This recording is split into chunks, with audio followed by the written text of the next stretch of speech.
Hello there, everyone, and welcome back to another episode of the Purple Breakdown. I am your host, Alex, and I'm so glad to be back on another episode here with you and going in and talking about the Baltimore Ravens. Now, I hope you're all having a great Monday and are going to enjoy the rest of your week. And I'm going to start off again by saying if you enjoy the content you hear, please consider subscribing, liking the video, and commenting if you're on Spotify. Consider following, giving a review, and giving a comment too. And as all, share with others. It helps make the podcast grow, and I love hearing from you all, especially when you comment. It makes me smile, makes me laugh, and I love commenting back. So let's dive into it today. I'd just like to start off that by first, the Ravens have made a new hire. They've hired Nick Gill as the Vice President of Health and Performance. It's a position created specifically for him. He's previously had health and performance for the New Zealand All Blacks rugby team and has gone on to do a lot of good things with them. And he is very well renowned for being great with keeping players healthy. And so it's a good move to bring him in to help the Ravens here because you're going to keep the Ravens healthier. And as we know, what can be the death of a team that's in the search for a Super Bowl or for being a championship and contending team is health and keeping players healthy. So this is a great move for the Ravens, bringing somebody who's very well known for helping keep a team healthy and help them go on to perform well and win championships. So this is what they need. They need somebody that can help keep the Ravens healthier. And when injuries happen, like what has happened this past year with Lamar and Madubuike and others that went down and suffered from injuries, that they stay healthier and the team performs better all because of that. So that's the big hiring news from today. The other news that has come, it's making me worry. And it's coming out, it's being reported, and not just being reported, it's being more evident by the fact that time continues to pass, is that Tyler Linderbaum probably has rejected or not accepted the contract that the Ravens put out. The Ravens, remember, gave him a market resetting contract deal that was probably around $20 million to help keep him around, show the love to him, and say, hey, we want you to stay here in Baltimore. We love you. You're the centerpiece of our offensive line. Stay here and we'll treat you well and we'll give you $20 million. So now it's been a little bit of time since then. I believe the news came out with Eric DeCosta at the Combine this past week. So now that it's not gone anywhere and it's still continuing, that a lot of experts are thinking that he's probably declined this and that he's going to go into the free agency and look around and see what else is there, and is probably going to be asking or demanding for $25 million is what they believe he's looking for. Which, that's not just resetting the market. I mean, the previous most highest paid was 18 million.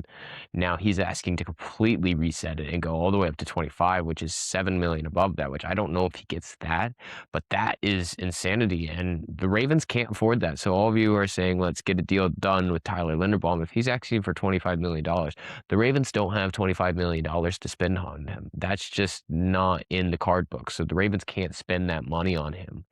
So if he's really going to do this, you either need to be patient and wait, and hopefully he goes out into free agency and looks around and is like, nobody wants to give him 25 million. But if anyone goes above what the Ravens have offered him at 22 million or around there, then he's going out. And all that can be said is that, hey, at least we fought for him. We gave him a fair offer and he said no, and we put the ball in his court and he was the one that rejected it, at which case, good for you, Linderbaum. Go elsewhere. I hope you do well, but we just can't afford you at that point. So that is the update on Linderbaum. I'm a little afraid to see him go, but I think it's becoming more and more likely that he may go. Now, if he goes, the Ravens are going to need to take a serious look at the center. And I know the debate right now is who would come in and replace. And I know the hot favorite is going for Connor McGovern from the Bills, the center from the Bills, and bringing him in to be the new replacement center. And I think it's going to hurt regardless if Linderbaum goes, just the talent that he brings to the team. But you need a strong offensive line. So if you bring in Connor McGovern, I say you have to look at a center in the draft too and try and bring in a center to add just extra depth there and let a competition happen. So that is the news around centers. But the good news is if Linderbaum does go, that money that would have gone towards a contract with him instead can be used elsewhere and bring in other free agents. So that is the news there. The other news is we went into a little bit yesterday when it came to the wide receiver room, and specifically that Lamar really needs extra help with weapons to go in. I mean, right now you have Mark Andrews, you have Zay Flowers, and you have Rashad Bateman. And those are your three top receivers for the Ravens at this moment. Now, when looking at this, you need extra depth there, especially with how this past year went and Bateman regressing. And I mean, yes, Flowers was a Pro Bowler again, but you need to add help here. And from reports that we went into yesterday, that Dan Graziano came out and said that the Ravens are looking to take the fifth-year option on Zay. And now I didn't go into this too deep, but why would the Ravens take the option, the fifth-year option on Zay here, is because when looking at it, he would be getting paid $2.6 million this year, which allows you to open up enough cap space and retain cap space elsewhere to be used to bring other players in. And you have him on contract for 2 more years. So you keep him on contract for 2 years. You exercise that fifth-year option, pay him less, have him next year, and you get another year to work out a long-term contract with him. Now, next year, he will be getting paid probably $27 million. So it's a big pay scale bump and increase, but at least you're paying him lower now, and you get a chance to make a long-term deal with him and extend it out and then spread that cap space out. Now, the other news is that it sounds like the Ravens are willing to go forward with Rashad Bateman at wide receiver 2, and at least I'm assuming Declan Doyle had a say in this and did say, like, let's give him a shot. I see a vision for him. Let's try and give him another shot at proving himself here. And so it's going to be another prove it year for him, even though we gave him a long-term contract that was worth a lot of money. I believe altogether it was a 3-year, $39 million contract. So over 3 years, he gets $39 million. But that was because he had a supposed prove it year and then he regressed and now he's going into the second year of that contract. And it's like, are we about to see another try and prove it year for him? Which, when I have to keep coming back and saying another prove it year, it just says, like, in my opinion, that he may not be all that the money was cracked up to be to pay him to get him there, which is still, my opinion, if you can trade him, it would be more beneficial.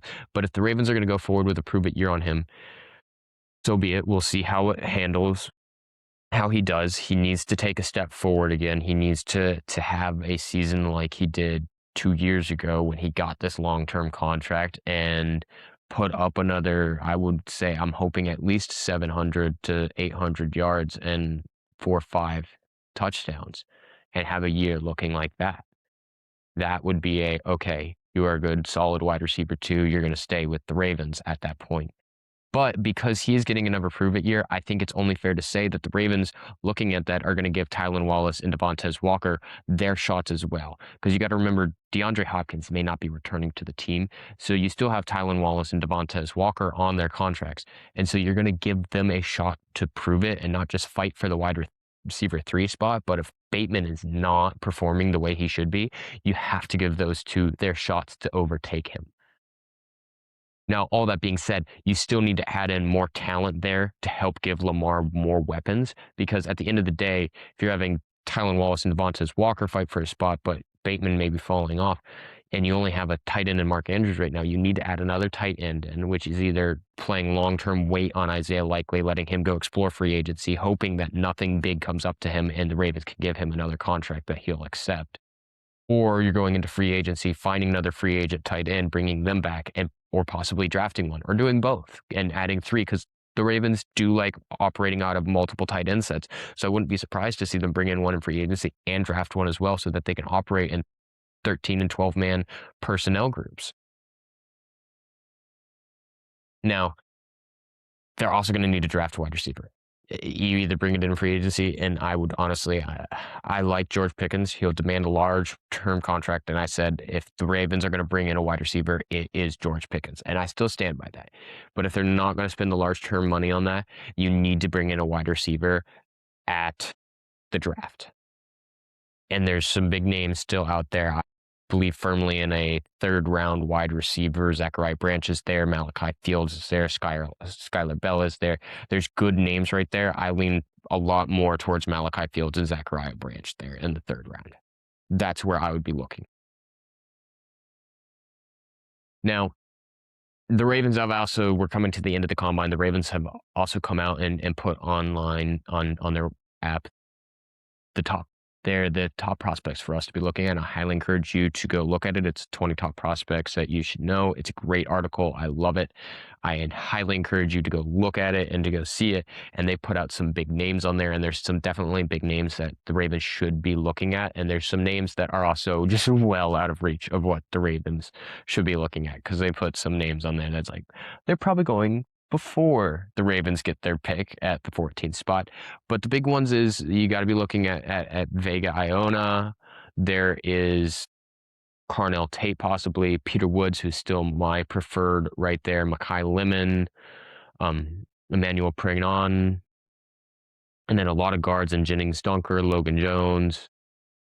So there's lots of depth there. I highly encourage you go take a look, go see what you think about these guys. I'm going to go in and take a look at this entire list that they've made and do a full breakdown on those. Ravens can't look at all of them.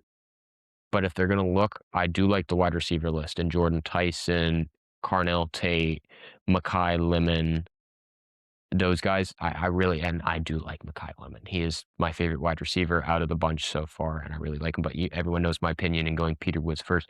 But the Ravens need to take a lot larger, serious look in the upcoming draft at center, very much at center, because if Linderbaum's gone, you got to be looking in the draft at that. And so I need to do a deep look into the centers that are coming up in the draft now, because I've not been paying as much attention to them because I thought Linderbaum would come back.